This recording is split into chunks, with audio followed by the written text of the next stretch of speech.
Hello folks, this is Meandering Mike in the Man Cave of Madness. It's in the middle of the day. I'm doing a quick video before a live stream that I want to attend later on ID Gestures channel.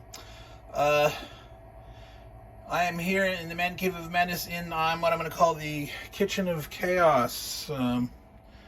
Right now there's whole bunches of stuff.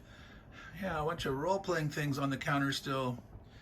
And what is all this, you say? Well, this is a public service announcement about preparation. I wanted to do that after Hurricane Ian. I'm going to do a couple, maybe 2 or 3 video public service announcements on preparation.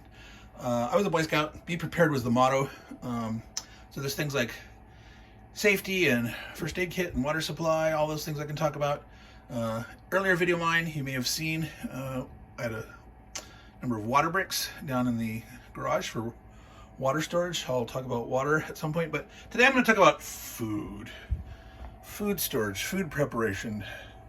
Be prepared. Besides the Boy Scouts, a number of organizations talk about being prepared.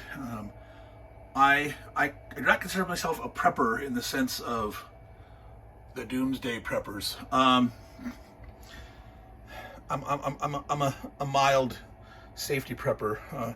Every place in the world potentially has threats to safety, whether it's earthquakes, tornadoes, hurricanes, wildfires, floods, can be war, interruption of power supply. So one organization, the Latter-day Saints, Mormons, they talk about provident living and self-reliance. They suggest every family should try to have 3 months food supply on hand, and once that's accomplished, go for long-term storage of up to a year's food. Now, I'm not a Mormon. I don't belong to the LDS Church, Latter-day Saints. I do, however, am a member of their LDS online store. They welcome anyone to come and buy things from their store. It was very hard to get at the beginning of the pandemic, but I had ordered things before then, but they came through and filled orders even during the pandemic, and it's really reasonable price for long-term storage. Let me start with a few tenets about food storage. So I started over here looking at some of these nummy things here. Now, some of you might say, "Oh goodness, I don't eat this kind of stuff." But one of the tenets of food storage, having enough food on hand, food prep, is you should store what you eat and eat what you store. That means is don't store things that no one's going to want to eat. Don't get yucky food that may sound like it's, oh, great storage stuff, like those Datrix bars. It's like a block of sawdust, okay? Don't do that.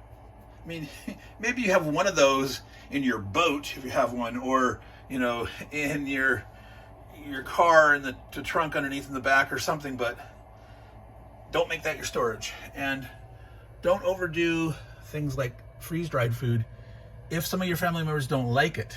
Some people love it. Oh, mountain house, I want some food, you know. So some people like that. So what I do is I tend to go for things that I enjoy. I buy it in bulk. I mean, I don't want to spend a fortune, so I look for deals like, you know, here's a 12-pack. I buy these Hormel Completes in 6 packs. Normally these are very expensive, but kind of expensive buying them individually in the grocery store. But you can order 6-pack, and you can usually get these for less than $2 per thing. Now, I've got actually quite a few of these. If we look over here in this part of the Chaos Kitchen, well, you can't see them. Chicken and rice, chicken Alfredo, Swedish meatballs.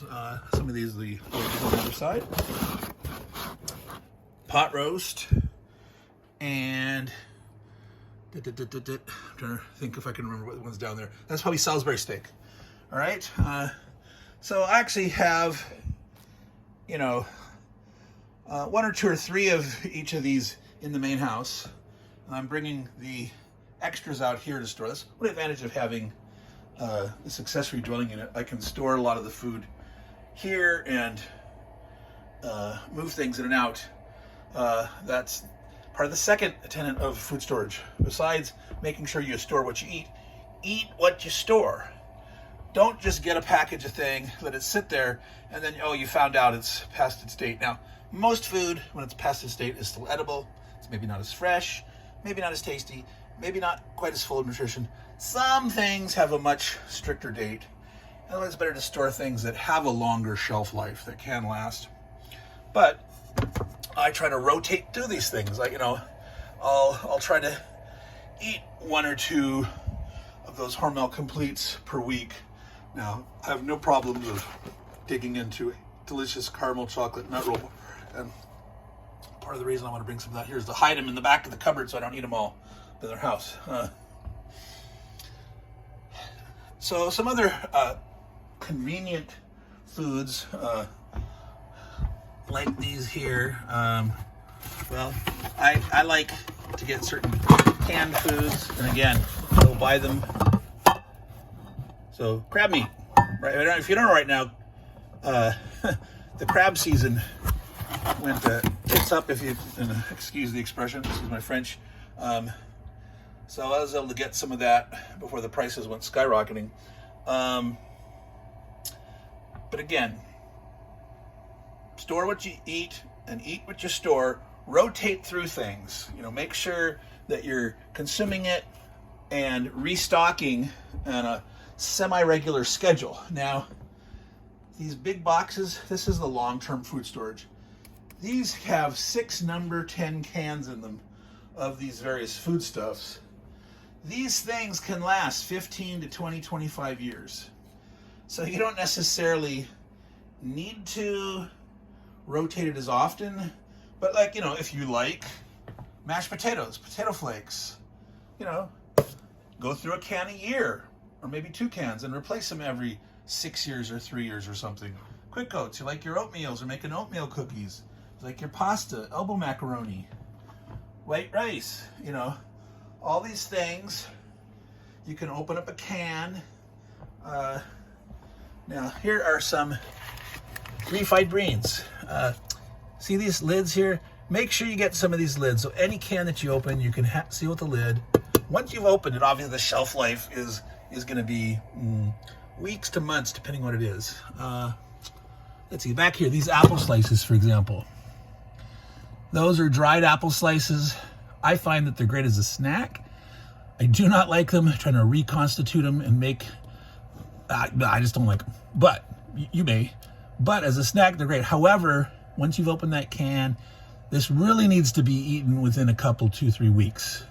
Otherwise, they get kind of stale. Whereas these dehydrated refried beans, you need to add boiling water to them to reconstitute them, but that'll last, months once it's opened. Keep it in a cool, dry place. Now I'm going to give you a quick tip on the refried beans. You got to add fat back into them, right? When they got dehydrated, they lost almost of the fat.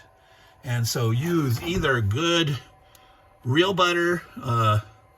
I like butter from grass-fed cows, so I prefer stock Kerrygold butter.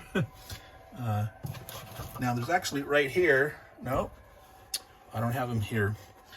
This is Bega cheese, canned Bega cheese. This is one of my great things. You couldn't get this for a while when we were having trade problems with the last president, and this couldn't be imported. This is from Australia. This stuff is like kosher and halal, and it's really, really popular. But I also stock red feather butter in a can. It comes from New Zealand. That's some nice stuff, but it's kind of expensive. But if you buy it in the case, like a 12 or something, the price is much better. I don't too often get, Augustin's Farms has a lot of good different dried vegetables. Every so often, I'll open up a can of like Mountain House and use it over the course of, a couple weeks or a month. Now, besides having, ready-made foods like these can be eaten with no power. These are already cooked. You want to warm them. It's 60 seconds in the microwave. But you can just open them up and eat them cold. They're edible. Obviously, these things, snack packs, crackers and tuna salad. They also have ones with chicken salad. Those are ready made. Obviously, these good stuff, ready made. But most things at least take some water. Don't store too much dehydrated stuff, because in an emergency, the water supply can be at risk. It could get contaminated. You may be in an area where the water has to be pumped in with electricity if the grid's down. If you're in an area where the water flows by gravity, you're fed from the nearby mountains and all that stuff, that is great. And that is good. But again, we'll talk about water storage issues later. So let's see, I mentioned most of these. Meat. So you can have all these carbs, right? You don't want nothing but carbs. I have actually some red wheat kernels, I guess they're called. I've got a grinder where you can grind the wheat yourself, hand crank, making your own flour. Now that's a lot of work, but that red wheat can last, your 15 to 25 years when it's still in the can, unground. But you want meat with all this stuff. I mean, you might be a vegetarian, so you don't, but I'm not a vegetarian. I like meat. This is a great buy. These Keystone meats, I believe they're out of Missouri. They have 28 ounce and 14 ounce cans. Look for the deals occasionally on Amazon. They have ground beef. They have shredded beef. I don't have it out here right now. They have shredded pork. They have turkey. I don't know if you can get turkey in the 28 ounce cans. I've only seen it in the 14s. But this is good stuff. This is, it's just the meat juices, and sea salt. Like this, chicken and sea salt. That's it. That's all they've done. And they cook it in the can. Beef and sea salt. So the liquid, can you hear that inside? That's the meat juices. They didn't add water. So these things are really good. They're tasty. They used to have a hash browns in a can this size. No, not hash browns. Hash. That didn't have as long a shelf life. That had preservatives in it. It was mixed with potatoes and the meat and some other spices and stuff. I don't know if they still make it. I stopped getting it because of the preservatives. But this stuff here, the pork, the beef, the chicken, you can order this stuff also from, I believe it's called Pleasant Hill Grains, an online vendor, but it might be Pheasant Hill Grains. I think it's Pleasant Hill Grains. That's where I ordered my bag of cheese from. That's where I got my case of red feather butter. I get cases of Keystone meats, but I also got some of these off of Amazon. Right now, that Keystone meat's probably harder to find, but if things calm down in the supply chain a bit, that might be easier to get. So I think I'm going to call it quits there. This is and there's, your mileage or what you like to store. If you like to eat fresh stuff, that's good.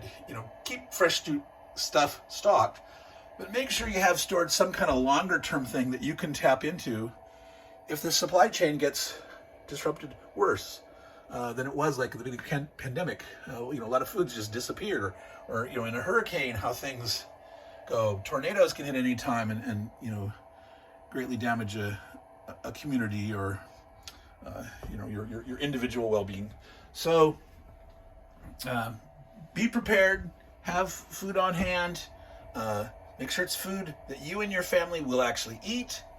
Do actually eat it, rotate through it, and if things are getting near their dates and you don't think like, oops, we're not eating as many of these tuna snack packs again, donate it to a food bank.